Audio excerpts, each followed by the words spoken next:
Hello, everyone, and welcome to another episode of Selling Greenville, your favorite real estate podcast here in Greenville, South Carolina. I'm your host, as always, Stan McCune, realtor right here in the Greenville area, and you can find all of my contact information in the show notes if you need to reach out to me for any of your real estate needs.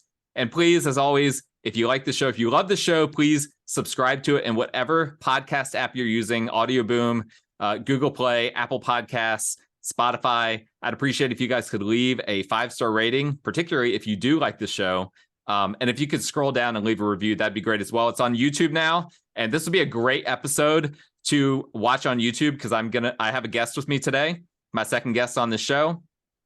This would be a great one to look on YouTube. Just look up my name, Stan McCune. If you look up Selling Greenville, you might have a hard time because someone else stole that channel from me years ago, interestingly. But look up Stan McCune. You'll find me that way, and you'll find the episode in there. I've got a playlist in my personal channel that you can find. And please subscribe to that channel. Please like the show, leave a comment, all of those good things on there. Today, I am going to be interviewing or really just having a conversation with, as I've already alluded to, a good friend of mine for several years now, Hao Wu, who is a good friend of mine. We met through real estate investing years and years ago. A former client of mine and one of the most interesting people that I know. And I'm not just saying that. Like, I think that's truly the case. Hao has served in the military. He's run for political office. He is a savvy real estate investor and one of the most under the radar, interesting people that you could meet. There's a gazillion real estate investors that I could talk about on this show and that I could talk to on the show. But one thing that is completely different about Hao than really any of the others that I've talked with over the years is that he's not a slave to his investments. He's not a slave to the real estate that he owns. You look at the other investors that are out there, and they're typically all running around trying to find this deal or that deal, trying to manage multiple projects, panicking about where the market is going, all of these things. Hao always just has a cool look on his face, just hanging out in coffee shops, playing board games with friends, and spending time overseas months at a time, maybe breaking a leg, doing this or that. Well, he'll have to tell you that story maybe another time. But in any event, Hao just does it differently, and he reminds me of the closest thing that I have seen in the real world to the spirit of Tim Ferriss's book, The 4-Hour Work Week, which I'm sure many of you, myself included, many of you have been heavily influenced by that book, but not many people actually know how to live out that lifestyle.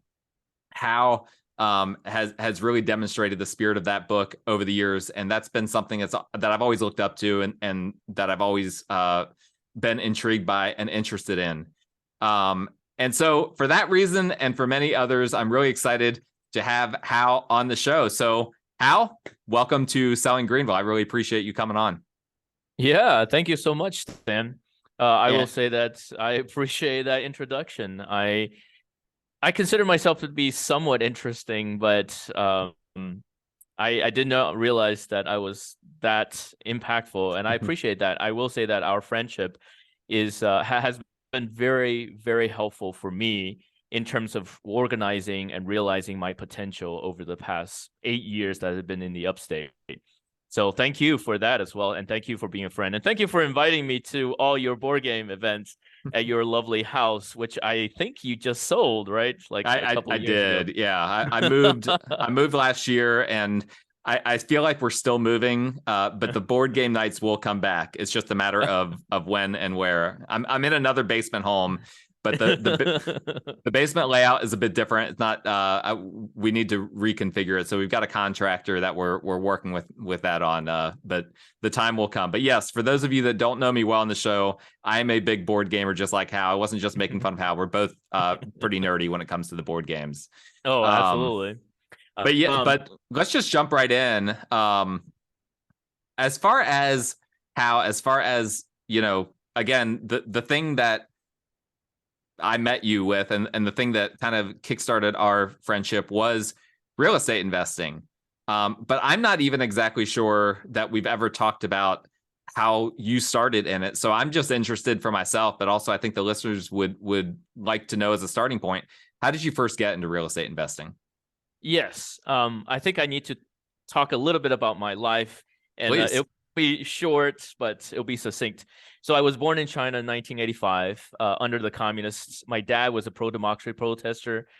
1989 got blacklisted by the communists for participating in the pro-democracy protests, which most of you can Google and find out what happened in 1989 in China. My dad escaped in 1996, and I escaped with my mom in 1997. I lived in Nashville, Tennessee for 6 years, went through middle school, high school. One of the most tumultuous times of my life, trying to learn English as well as trying to go through middle school and high school. Yeah, I can't which, imagine. as That's most of you insane. people know, middle school and high school are probably some of the roughest years of your life. Graduated from high school with a really good really good record.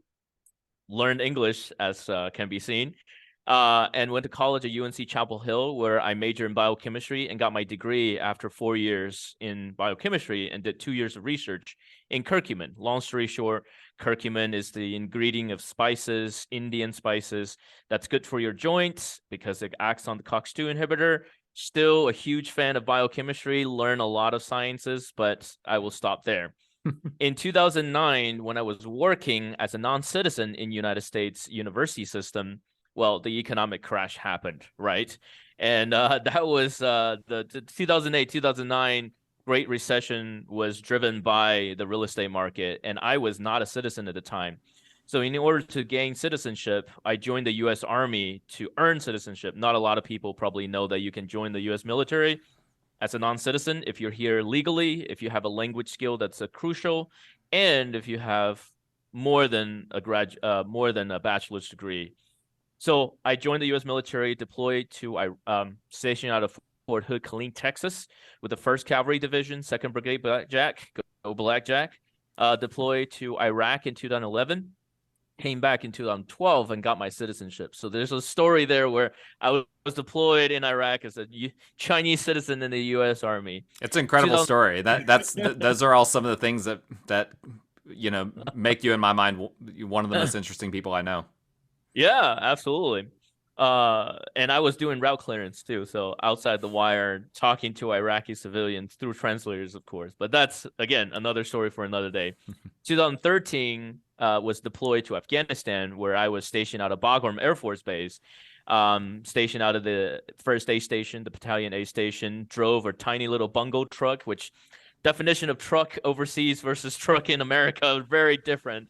Drove a little bungo truck to take the patients and supplies back and forth within the Bagram Air Force Base, which is a huge city, basically.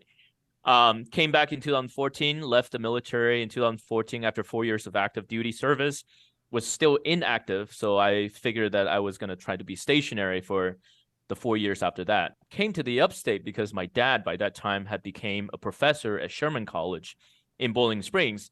Didn't think too much of the upstate when I first came to the upstate about 8 years ago, and spent about a year kind of just dawdling around trying to figure out something. Well, in 2015, my dad actually found a better position and a job down in Auburn University in Auburn, Alabama. So he moved down there with my mom, and I was kind of stuck, right? I was in a position where I've lived in the American South my entire life: Nashville, Tennessee, Killeen, Texas, Bowling Springs, Chapel Hill, North Carolina. And now my dad went down to Auburn, Alabama, and I wasn't about to complete my tour of the entire American South by moving to Don't go Auburn, down Alabama. don't go down to Auburn. My wife is from that area, and she's a big War Eagle person. And no, don't do it. I don't recommend it. I decided that, and also I kind of had a midlife crisis when I turned 30 in 2015. And I decided that a lot of things in my life, and I'll be authentic and vulnerable and honest a little bit. I was single. I just got out of the military. I was slightly directionless. I wanted to be a doctor at one point, but going back to school was difficult. I had a post 9/11 GI Bill, and I'm potentially still going back to school.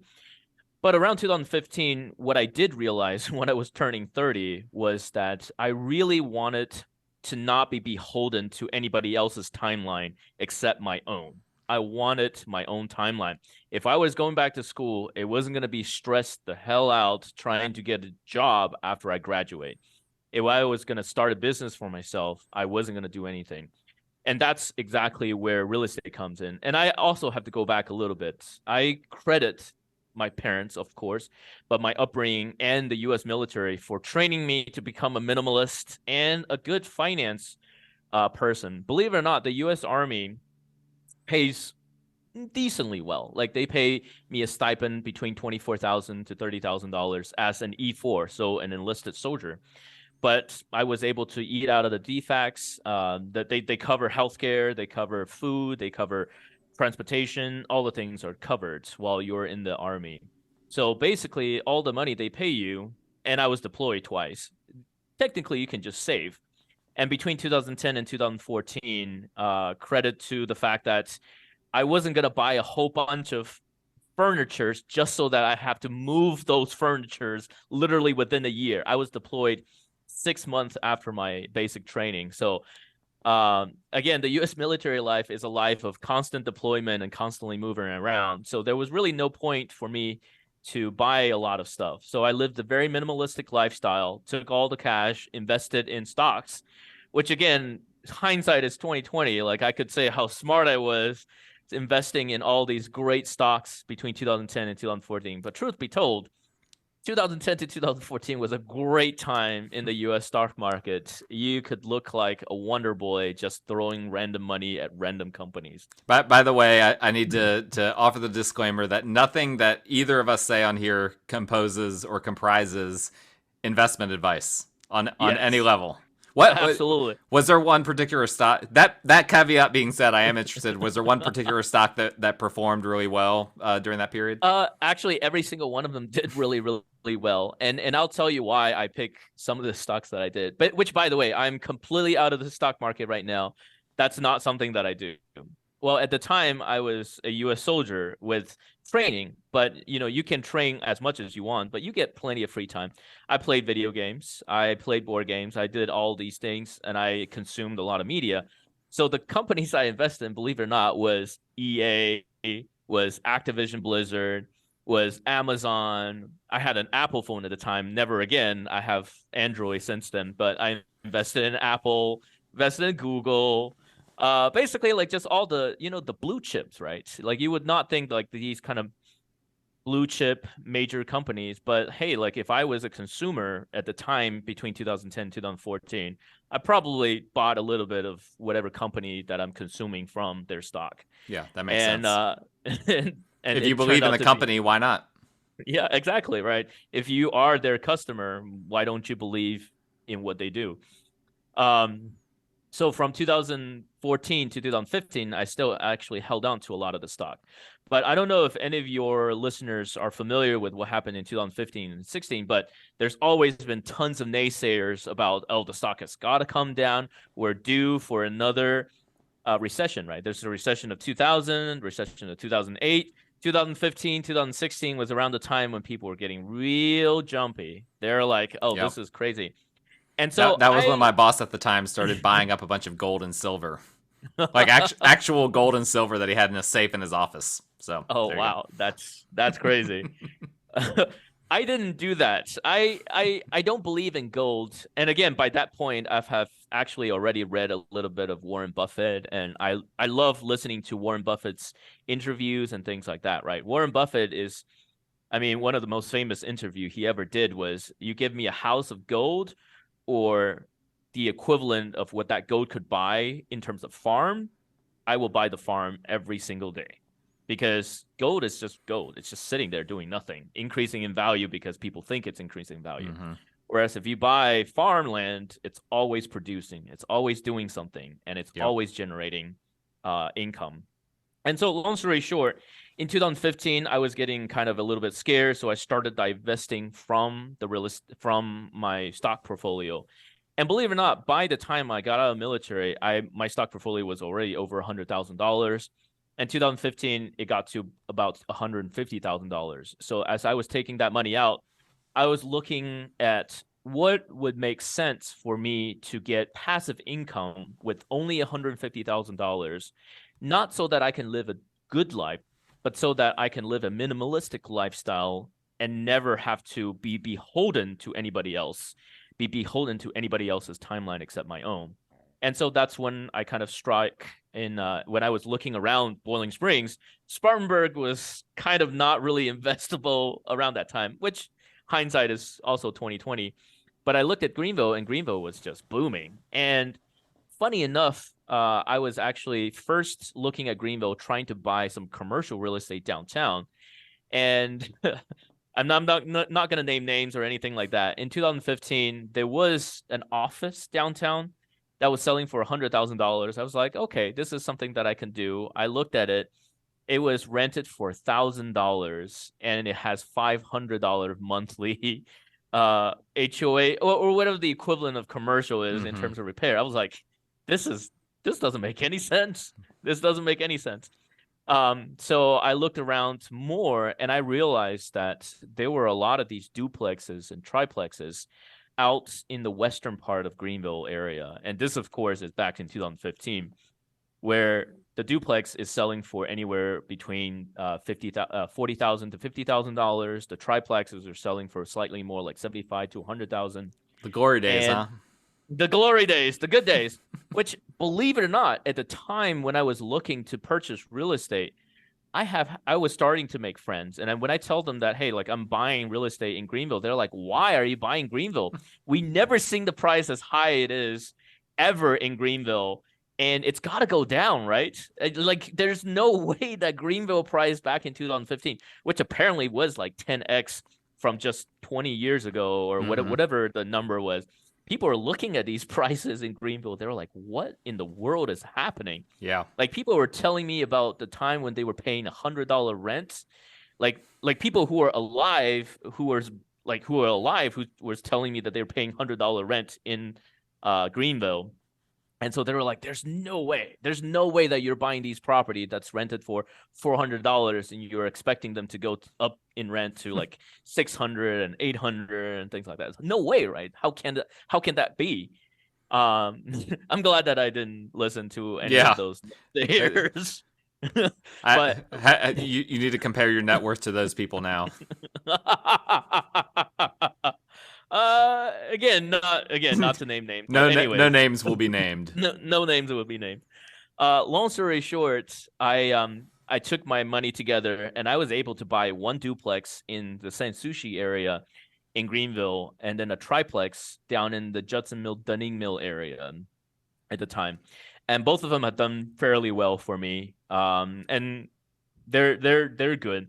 But at the time, they were rented out for between $400 to $500, which I put some sweat equity into repairing some of the stuff, renovating it, and doing things like that. And they were both able to increase up to between 600 to 700 within a year or two.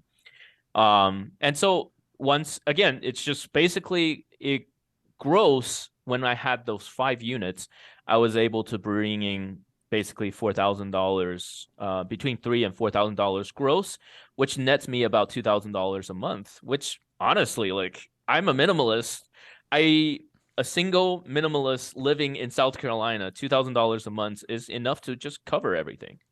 And actually, believe it or not, even now, my monthly expenditure is probably around $1,000 or so. So even back then, I was still saving month over month. So since then, I have basically diversified into it. And that kind of comes into where I met you. So back in 2017, I was generating cash, generating income, and enough income had been generated that I was like, okay, time to look beyond just these 5 units and buy more units. And White Horse Roads, Emerald Commons. Are you okay with me talking about Emerald Commons? Yeah, that's fine. Yeah. So 2017. For those that don't know, this is a community in the west side of Greenville, Berea area that has about 100 condos in it, and I used to own some units in there. I have sold out of that community, and how also you still own in that community? Yes. So I Okay. sold 4 of the 6, but I still own 2 of them. Okay. And funny enough, so around that time I was looking around, I was trying to make the numbers work, right? So for me, believe it or not, cash flow has been, I mean, I definitely enjoyed the fact that there was a lot of equity upside to the investments that I made. But for me, honestly, year over year, month over month cash flow is kind of the bread and butter of a lot of these things. So I was looking at the cash flow and, looking at Emerald Commons back in 2015, it was nothing to look at. It was located in a pretty rough area of the neighborhood. I can talk about it now because now actually, so I actually stayed out of there for a considerable period of time. It is considerably better now because and I hope this is not too revelatory, but yeah, there you can hear gunshots in the neighborhood. There were incidences that people can find out if they care to know about all those things. But back in 2015, I was looking at the neighborhood, but I recognized that there was so much more that could be done. There's a lot of things that could be done. There's a lot of ways that we could renovate and kind of help the neighborhood become a better place. And believe it or not, and I don't know how many of your listeners are familiar with the Greenville area, but at the time in 2017, I was also working with a nonprofit in the area called Upstate Warrior Solutions. So I'm a veteran. I'm very passionate about veteran issues. I'm also a board member of Mental Health America of Greenville County. So long story short, I care about mental health issues. I care about veterans. And one of the biggest challenges to veterans is housing. And so when I decided to look into the area, my original idea was something akin to almost like a veterans village where there's affordable housing for other people, right? Basically, pay what you can and come in. And when you have enough of a number of housings that are paying normal rent, then I don't need to make a complete profit because again, I'm a single man who's trying to just live a minimal lifestyle, right? And so I actually, believe it or not, 2 out of the 6 units that I purchased out of Emerald Commons in 2017 was since then used to take care of veterans. Again, they still pay. They pay whatever out of pocket that they can't afford. But I've definitely taken care of veterans for a month, 2 months, 3 months at a time when they're unable to pay. So the reason why, actually, that kind of comes down to the reason why I still have 2 out of the 6 units in Emerald Commons. The 4 that I sold was the one that was rented out for normal rent for between 2017 and 2022. When again, thank you so much for helping me sell that as a package. Yeah, absolutely. And now the other 2 were used to take care of veterans at the time, and they still are used to take care of veterans right now. And by the way, I just want to interject for a second because I think that this is an important point. I didn't intend to discuss this, but one thing that I think is noteworthy here, you hear in a lot of people right now give capitalism a bad rap, right? Because it's not it's only focused on wealth generation, and I don't know too many people that are more capitalistic than you, Hal. but at the same time, you understand the compassion and charity side of it, and there's a giving back aspect of it. And I think that this is where, this is the part of capitalism that a lot of people don't see. And probably it's because there need to be a lot more people like you in the market that are like, you know what, I'm getting a surplus. I need to give back, not just to help my brand, like so many of these, mega corporations contribute to charity just for the sake of their brand. But this is actually something that you're passionate about, helping homeless vets and people that are struggling to just afford housing.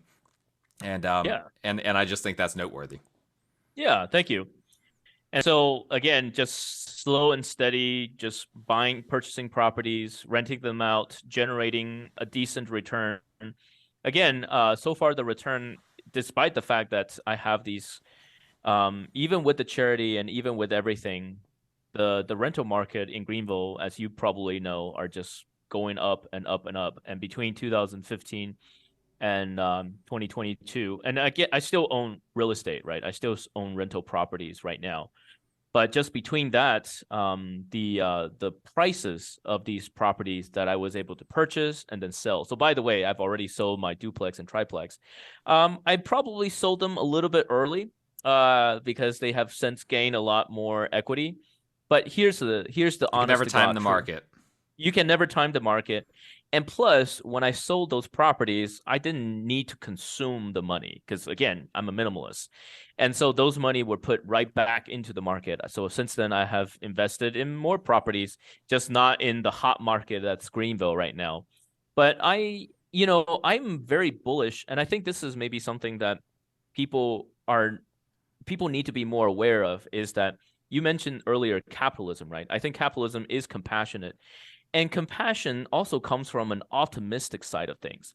I think a lot of people especially now in America, are very fear-mongering about, oh, this is the direction that the world is going, or this is the direction that America is going. Can I just be perfectly honest? I would not be an American if I did not realize how shitty the other parts of the world are, right? So my very first beginning in America, and I can tell you a little bit more about some of the startup investing I've done. I'm also an angel investor, but that's another part. That'll be another topic for another day. For another day. We'll have to do a spin-off podcast on that. But I am bullish on America, period. I have done everything I can in my power to be an American, to live in America, and to believe in the American economic success, and to believe in the American economic story. And Greenville area has proven me right and right and right again. And so I think the compassionate side of me, right? Why am I willing to give all these support to people? Well, it comes from a place of abundance, right? Not only am I abundant right now, but I have this optimism of the abundance of the generation that's going to come, that's yet to come. And I am not in need of anything that I'm lacking. And so, of course, I will be supporting more people. Of course, I will be giving back to the community. Of course, I will be giving more, because there is no scarcity. We're doing fine. Like I cannot overemphasize the fact that people are worried about, oh, what the banks are doing right now, what about the economy and things like that. You know what? We've gone through these things. We have gone through these rigmaroles multiple times before, and we came out better. Especially the fact that every time that we had a dot-com bubble in 2000, we had the economic recession in 2008, guess what? The people who are optimistic, the people who are capitalists, who believe that it will be better in the future, actually doubled down. They just reinvested more. They kept putting their resources more into this economy that we have here in the United States. Well, and I'm on record on this podcast that, towards the second half of last year, that I said that as the market was slowing down, that I was going to be a buyer. And I'm on record saying that, and I have stayed true to my word. I made more acquisitions the past 6 months than I've made in several years, and they've all turned out really, really well because, before we started recording, you said, about there being some blood in the water that you detected. And that's the thing, is that people hear all these headlines, and the headlines are misleading. They'll make it sound like, oh, we're back in 2008. And, again, I'm not encouraging people to go crazy and spend all their money on real estate as if there's nothing that could potentially... Me and you are both extremely conservative in terms of what we purchase. But when it comes to the market, sometimes the best times to pounce, in my experience, are the times when there's the most uncertainty, because other people are going to be holding back and there's less competition. Oh yeah, 100%.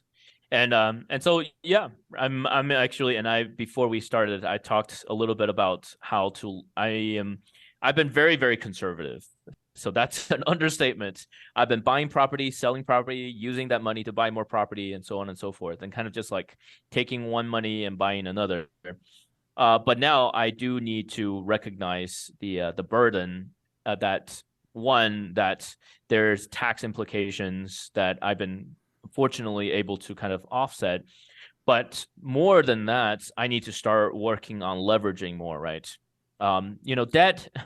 I hate to say that I disagree with Dave Ramsey 100%, but I really wish more people would understand that there are nuances in terms of debt, in terms of anything that has to do with our economic system, right? I hope nobody just 100% believe that debt is bad or debt is good or that Dave Ramsey is always right or he's always wrong. I wish that people understand some of the nuances. And I will say that debt in certain circumstances are probably terrible. But right now, I'm trying to get as much debt within reason. There's different kinds of debt. That's where some schools of thought that are anti-debt, they don't recognize that not all debt is equal. It's not the same thing to take out a loan on a mattress as it is to take out a loan on a house. It's just not the same thing. Yeah. And honestly, to be perfectly honest, the biggest debt holders that we have in the world is obviously the U.S. Federal Reserve, right? and not only is the U.S. Federal Reserve taking out, they're printing money they're printing debt. But having said that, the debts that they are holding are banks, right? So there's no institution that have more debt in this world than all the banks that we have here. And so again, just utilize the access to those resources that you have, which I'm actively searching right now. So one of the things that that intrigues me and that I think will intrigue my listeners the most is you talking about, again, in the vein of the 4-hour work week. Obviously a big part of that is keeping those personal expenses down to, it sounds like around $1,000 a month is what you have managed to do, which is very, very minimal. So what, from your perspective, what kind of sacrifices have you had to make? I mean, I know that you have that minimalistic perspective, so sacrifice might not be the right word. But to the average person, like what would you say are the things that the average American needs to do in order to reduce their monthly expenses without, resorting on eating poorly and, having cars that don't work, things like that? Yeah, I think, again, I think that's one of the things is in America. So to be perfectly honest, I also have the fact that I own my house outright, right? So I have properties that I own, so I'm living out of it rent-free. There are certainly taxes that need to be paid. But again, the thing about these property taxes is that you can use these property taxes to offset your federal taxes. So if you don't, by the way, if you don't have an LLC, if you don't have an LLC, go out, get an LLC right now. Talk to your accountant and figure that out, because figure that out that needs right to be now. Done.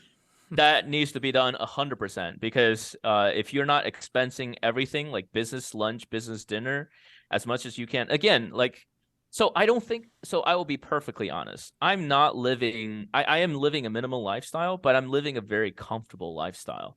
I desire traveling. But traveling is going to other countries, meeting with friends who also have resources, who want to invest. And we basically go out to coffee. And why we're talking business. We're talking about investment opportunities in Europe. We're talking about all these investments, going to conferences, going to events. Guess what? Business expense, business travel. Again, I cannot overemphasize the fact that you need to do that. Having said that, I certainly still have personal expenses, right? But those personal expenses are spent on, just regular everyday things like groceries, which you shouldn't be spending too much money on groceries. Also, by the way, I'm a scientist by training, biochemist by training.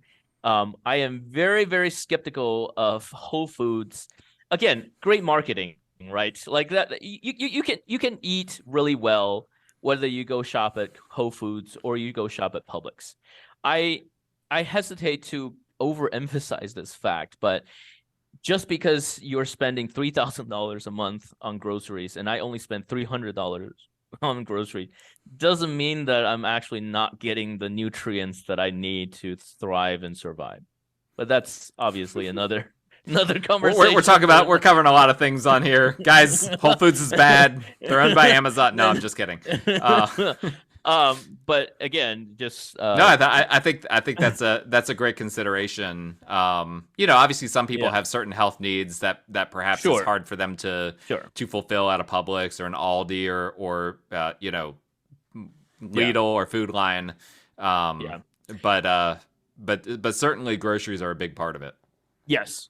And having said that, again, the big budget items, right? The cars, the rent, the taxes, the mortgages, all those things. Some of the expenses I can defray by having an LLC. Some of the expenses I can defray by basically just doing my purchases smarter and more reasonable. And also, like, I don't like to buy clothes. I hate to say it like this, so I have a very limited wardrobe and limited color palette. I've been wearing my white shirts for a long time. I've been wearing my black overcoat I think I look good, but I think you look great. Yeah, you can spend probably like $70 a year updating your wardrobe and have a really nice looking wardrobe for that year. I don't know why. Again, I've seen people consume in terms of their wardrobe options, and I'm just always just like, wow, like if Americans would just cut out that expense, how much money could they save? But anyways, that's another story for another day. No, I think those are all helpful thoughts. When I see you, you don't strike me as like I don't think anyone would see you and be like, okay, that's someone that's living an extremely minimal lifestyle. Like you do appear to be living the way you want to. Like anytime want to go get coffee or lunch, like you're not just like, oh, I can't afford that. Like I've never once have I ever heard you say anything like that. And so I just want people to hear that it is possible. For some people, sacrifices would have to be made. They're not necessarily sacrifices to you because you've been living this way maybe even before you were in the military. It might be something that you were doing for a while, but at least since the military. And so it just comes a little bit natural. But I wanted to ask you with regard to the real estate investing, because I don't want to get too off track here. A lot of real estate investors tend to be extremely goal oriented. You hear people say, I want to flip X number of houses per year, or a very common one I hear is I want to have this many rental properties. I heard someone said that they wanted to add one rental property per year, for the next however many years. As far as your perspective, and maybe this has changed, but tell me what has been and what is your perspective on that. Do you set goals for real estate and try to hit them, or do you just kind of react more to opportunities as they arise? So this is where again, I have a specific investment philosophy. So real estate investing is really only one part of my investment, but I will focus on that. Of course. Because of how aggressive my other investments are, real estate is probably the most conservative portfolio of my investment period.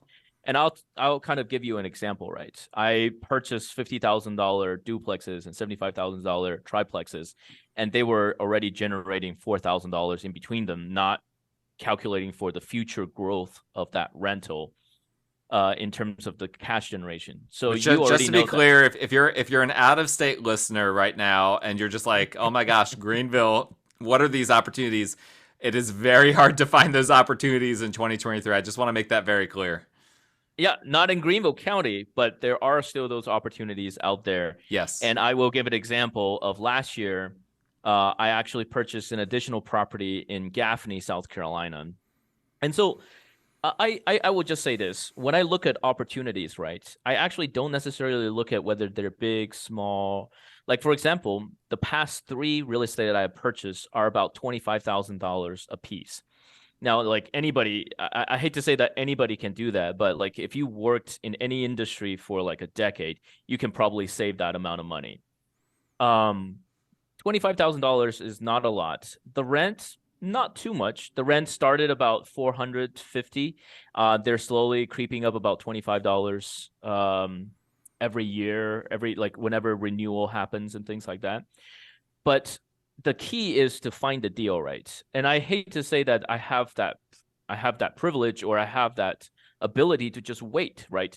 I don't care if you have $1 million property that's generating $200,000 or something like that. If it doesn't, maybe that is a good deal. But if it doesn't fit my number, then I don't care. What would be that number? So the rough number of that, and I showed you this obviously before, and I'm going to use my trusty calculator for a little minute, is that I take the monthly gross rent, because I always believe that gross is a good number to work. It's an easy number to get from anybody. Just tell me how much gross. Mm-hmm. And I always assume that 50% of that has to go towards some sort of open rent or some sort of anything like that. But anyways, so let's say that it's generating $600 per month. Divided that by 0.02. That's $30,000. So I'm not spending more than $30,000 to purchase a property that gross monthly $600 per month. So for those listening, some of you picked up on this right away, some of you maybe not, but Hao is following what's commonly known as the 2% rule. Yes.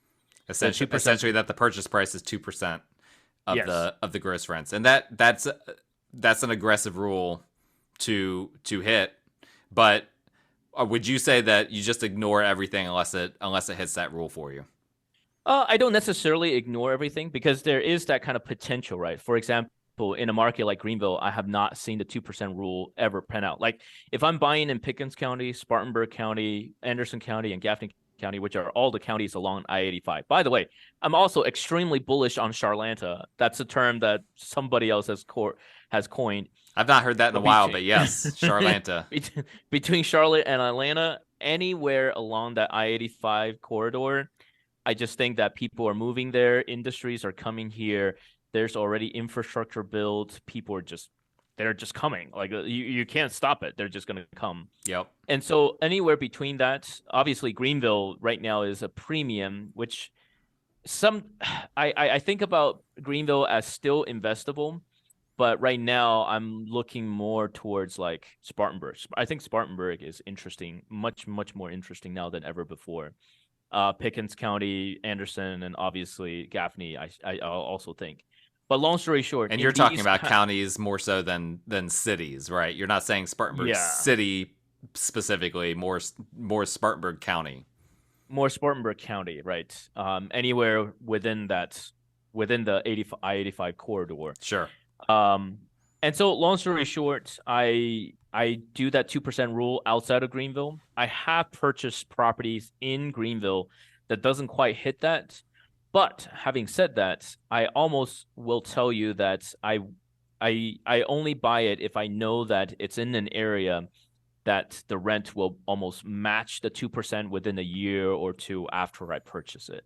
Right. There is kind of a premium that people do have to pay, unfortunately, now to live in Greenville. Sure. And so again, even if it's not the 2% rule, I aim to make it to the 2% before anything else. So sometimes there's a little bit of a projection involved to get there. Sometimes if the location is attractive enough, like for example, Greenville. Gotcha. So, I teased earlier that you live a 4-hour work week lifestyle. And, of course, as has already come out in this conversation, a lot of that has to do with you're able to live minimally. You've made smart real estate investments and as well as other investments. But the reality of like what Tim Ferriss writes in the 4-hour work week, Like nobody actually does that, right? Like even Tim Ferriss, like he's working way more than 4 hours. Like that dude is working a ton. Like he's produced television. He has his own podcast that he puts a ton of work into. I mean, his podcast is a long form podcast. Sometimes his podcast goes for more than, well, not more than 4 hours, but sometimes it approaches 4 hours. So nobody can say that Tim Ferriss actually, follows his own book, but it's more of a mindset at the end of a day, right? A mindset that you're free to work at your own pace, on your own projects, within your own environment, and able to potentially break away from any of that work for extended periods of time if and whenever you want to. Like that's really what I think that book was about at the end of the day. So with that in mind, what does a typical week look like for you, just in general? Well, so I actually I wish I could share my Google Calendar with you. So my Google Calendar is always very packed. And to your point, right? I am my own administrative assistant. Maybe in the future, if I actually make it to a point where my LLC is generating enough revenue, I can hire a admin. But right now, my Google Calendars are always filled. I'm always in meetings. I'm always networking. And I think there is something to be said about doing a review process. And I will tell you, I have a weekly review process, monthly, and a yearly review process of, hey, like, here's the meetings that I did in this day. Was these productive meetings? I mean, and I'm not just saying productive as, oh, did they generate me money, right? Because I do have to say that's kind of interesting right now. I think if you're chasing money, unfortunately, you're just chasing money and nothing else. But I think if you're chasing friendship or if you're chasing growth, like, and I don't just mean growth as an investment, but like chasing growth as, are you spending time reading? Are you spending time making yourself a better person in some sort of way, right? Are you learning new things? Are you learning a new language? I will tell you, I will confess perfectly well that right now my time is my own, even though I fill it with time because I just have so much interest. I'm learning German, French. I'm hoping to travel. I'm hoping to travel and learning German, French. But more importantly than that, those language skills probably could potentially result in me making some very interesting business connections down the line, right? I'm not thinking about making business connections when I do those things, but I do think having a growth mindset and having an abundant growth mindset is a very, very important quality that I think a lot of people either unwilling or unable to get to anywhere. I will just give you an example, right? A lot of the investment that I do right now, whether it's through real estate, like for example, even you, right? We gotten to know each other because we invested together, but we got into a more friendship-oriented place because of the board game groups that we kind of did with each other. You obviously know a lot of board gamers. I know a lot as well.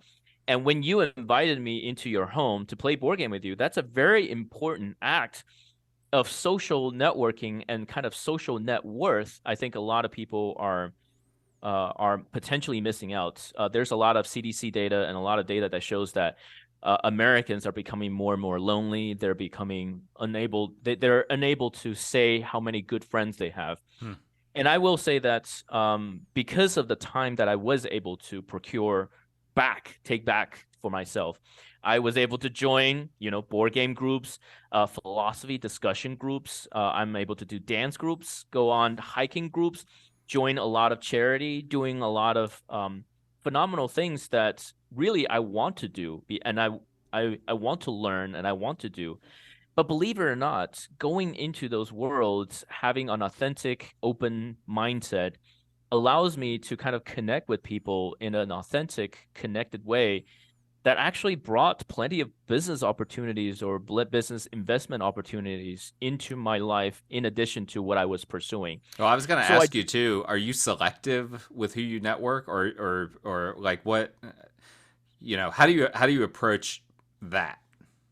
I think the most important thing that I mentioned earlier is just open, authentic, and being able to be vulnerable with each other, right? Share not just the good time, but also like being able, like if I'm friends with you, if I hang out with you for 6 months or so, and we haven't shared a deep conversation about, what are your struggles in life? What do you fear in life? What are some of the joys of your life that you have been able to have? Like, for example, with you, Stan, I love seeing you with your family. When you invited me to your church last year, I think it was a Christmas, Thanksgiving or Christmas Christmas, event. yeah. I got to see your wife. I got to see your kids. I got to see their faces lit up when they're around you. Like, those are the human interactions, the very humanistic interactions that I crave. So I wouldn't say that I'm selective in the front end, because I want to meet as many people as possible, know as many people as possible. But again, that's where my daily, weekly, monthly, and yearly review kind of comes into play, which is that, hey, like, I will give anybody the time of the day. I will have connection with them. But if I'm nourishing something and it's not being reciprocated, then, it's not that I'm going to become not friends with you. It's just that connection is superficial and weak, and it would just kind of naturally fall by the wayside. So do you have like a rating system for like for different contexts? I don't necessarily have a rating system. I hate rating swipe things, right or swipe left. No, I think for me it's more of an intuitive, heartfelt system, right? I hate to use Mary Kondo as an example, but I really do want to utilize her, right? Because she lives, she does decluttering and minimalist lifestyle, right?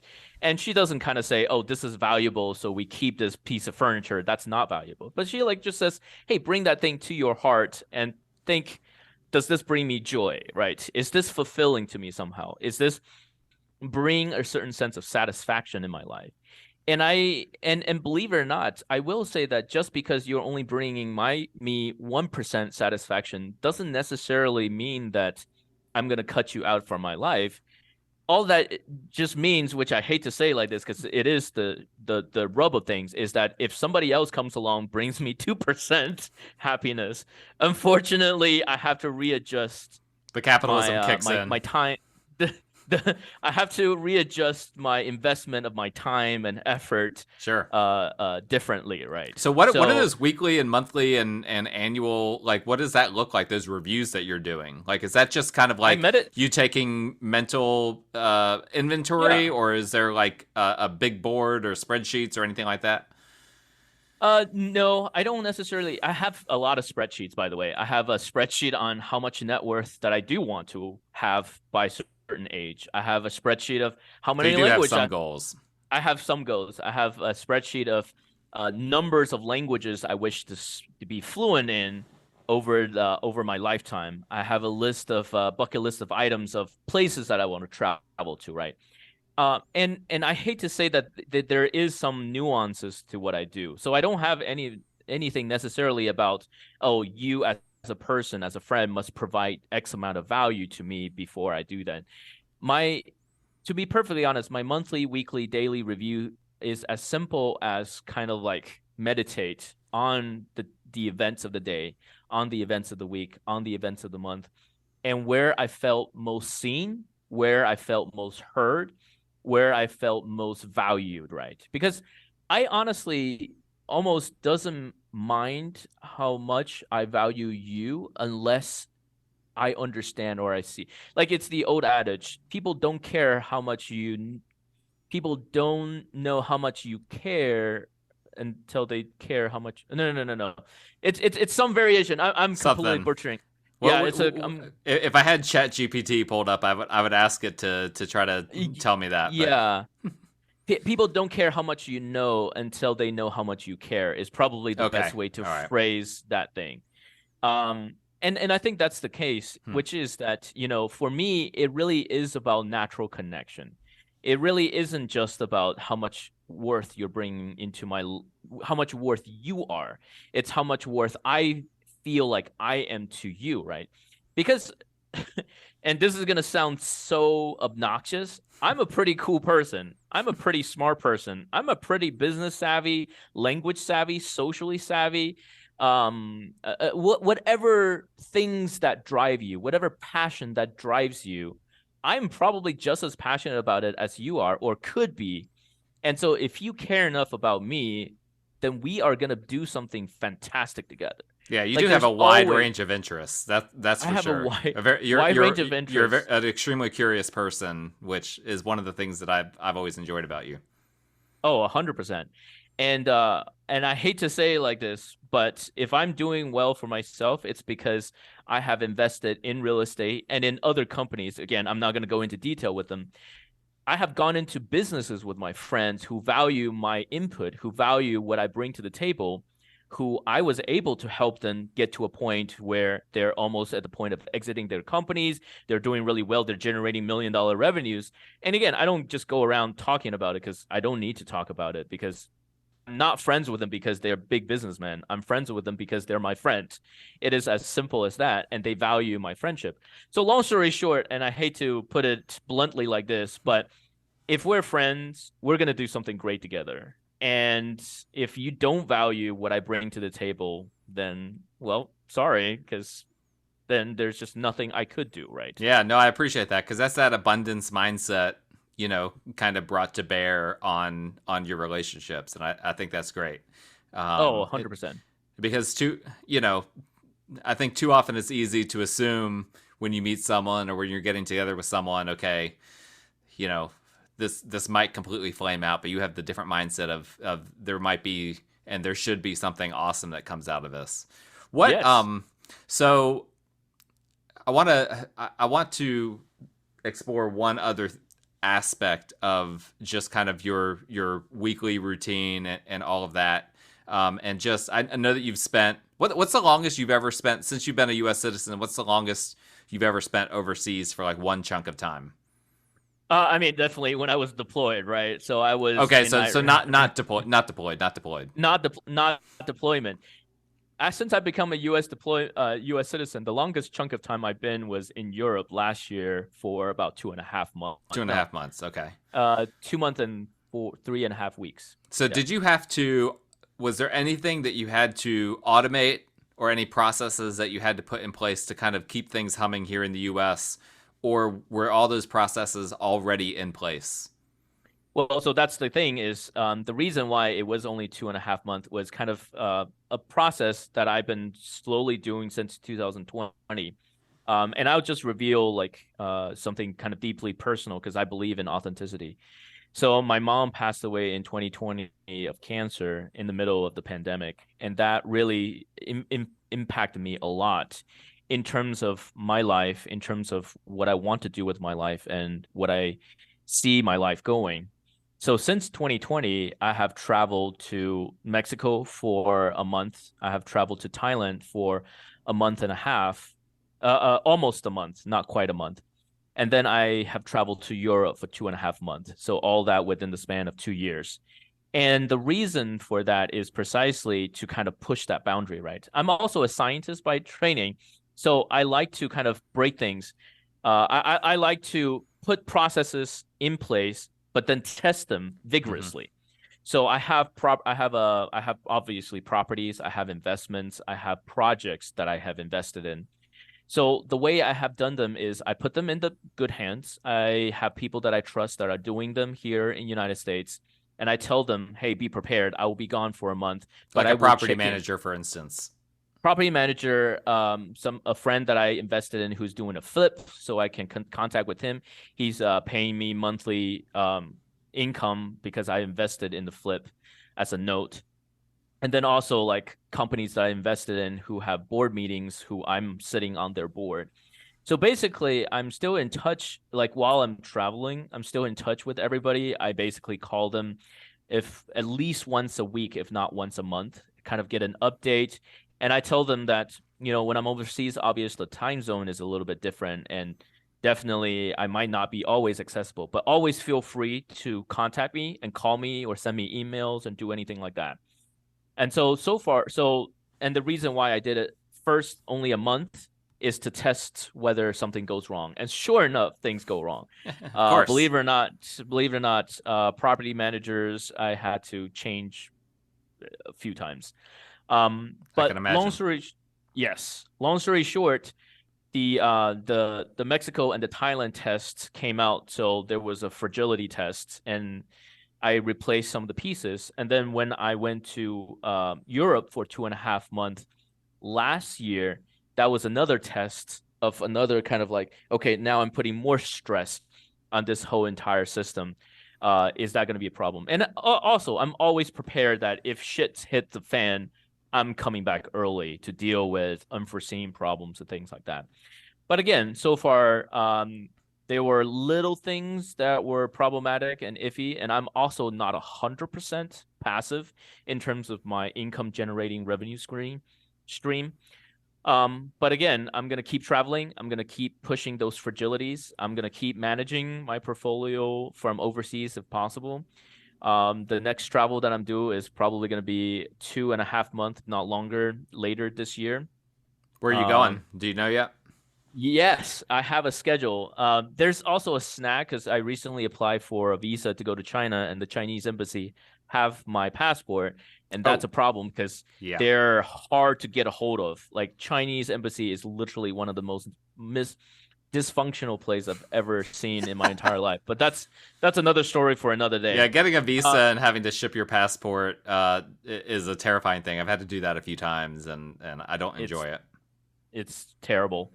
But again, I have a backup plan, which is that I'm just going to tell the U.S. government, hey, like, the Chinese government has my passport, and I want to report it and get a new one, because otherwise I'm not going to be able to travel. Having said that, my friend and I already have travel plans scheduled. He's, by the way, he's a very interesting character. His name is Beck Blando.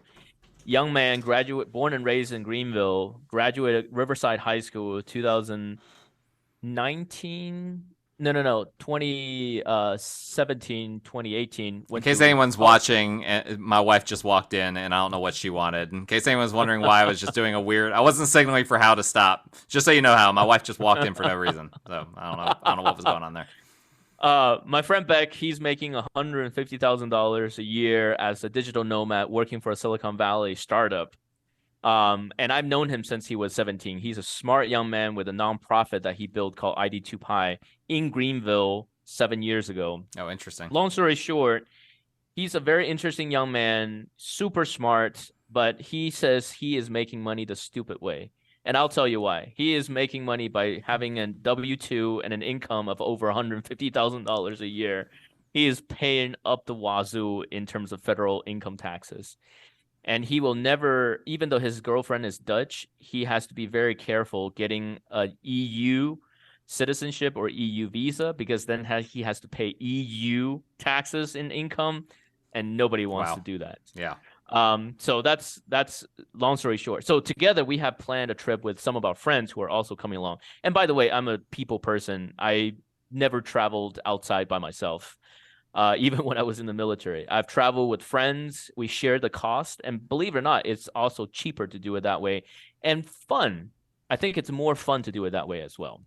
But long story short, we're going to be in Malta, where he already has a condo in for a week in maybe late May, early June.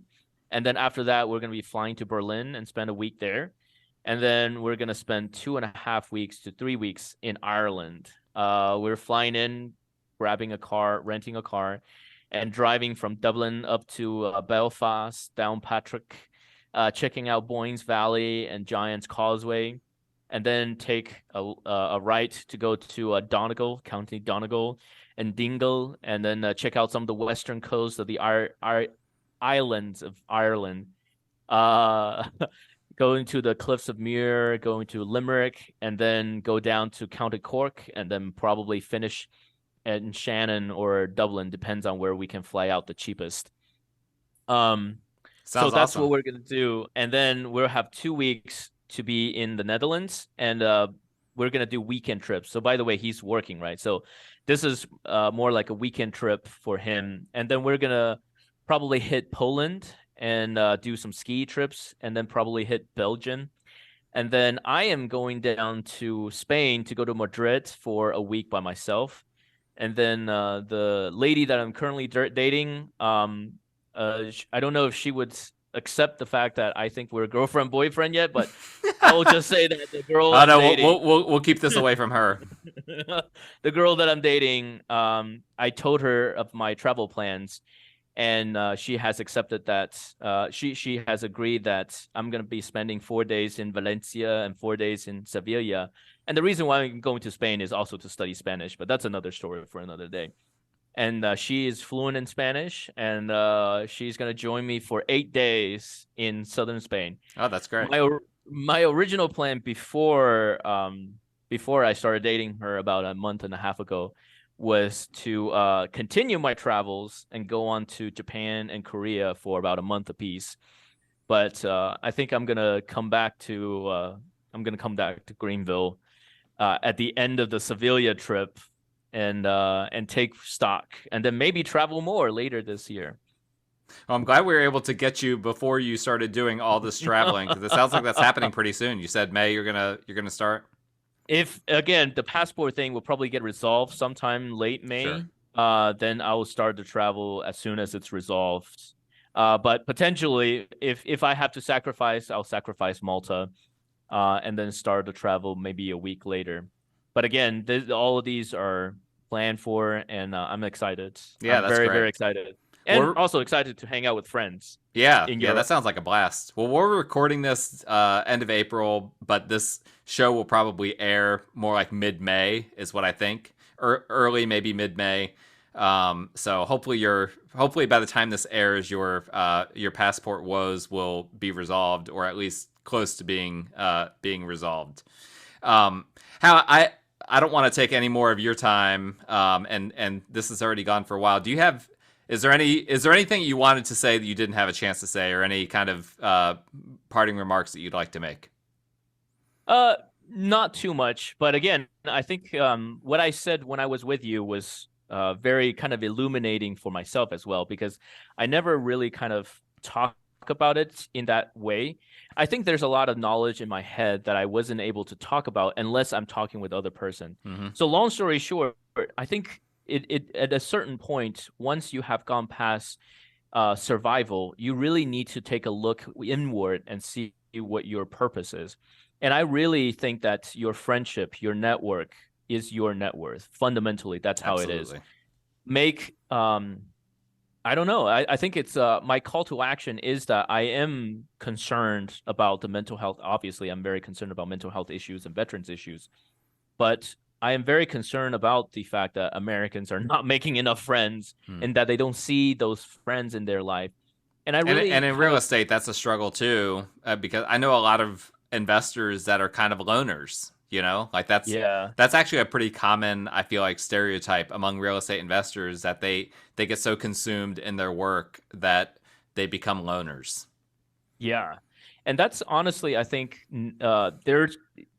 there are a lot of things you could do that could synergistically support your real estate aspirations, in addition to all of your aspirations as a human, as a person of growth mindset, as somebody.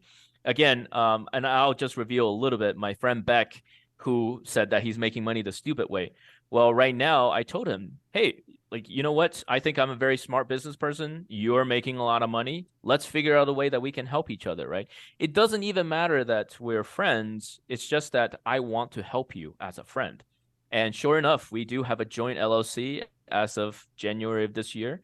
And we're going to be doing some leveraging, and it's exciting to look forward to the kind of the new path, right?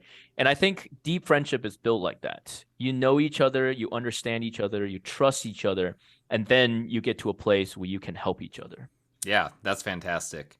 How is there, if someone would like to reach out to you that doesn't already have your information, do you want to give a way for them to reach out to you, or do you want them to just go through me? They can go through you, but I will tell you that I go to a lot of events in Greenville. Again, yeah, where can they find you? What events can they find you at? They can find me at philosophy meetups. There's a thought provoker meetup on meetup.com right now. That's honestly how I first started to know all these groups, was going on meetup.com and just show up to all the different groups, right? And I think, funny enough, in Greenville, the largest meetup groups are dating meetups, but that's another story for another day. It's usually that way. Yeah. But I think one of the things that I whether they say it's for dating or not, that's what it's for. That's what it's for. One of the things, again, I want to overemphasize and overemphasize is you have to develop the whole person. If you want money, you can't just go after money. If you want companionship, you can't just go after companionship.